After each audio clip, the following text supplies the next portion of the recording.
ভারতের মেয়েরা বুরকার জন্য তাকবীর তুলে, ফিলিস্তিনের মেয়েরা মসজিদুল আকসার জন্য হাতে অস্ত্র তুলে, আর আমাদের দেশের কিছু মেয়েরা কাপড় খুলতে যুদ্ধ করে।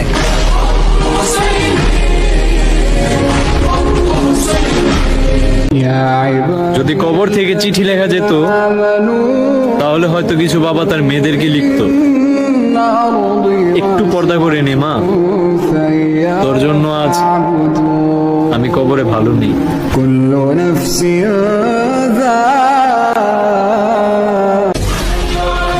যদি কোনো ছেলেকে বলা হয় যে তার প্যান্টের চেন খোলা, তাহলে সে তার লজ্জায় সাথে সাথেই লাগায় ফেলে। আর যদি কোনো মেয়েকে বলা হয় যে তার বুকের ওড়না নাই কেন, তাহলে সে তাকে আর উল্টা নজর ঠিক করতে বলে।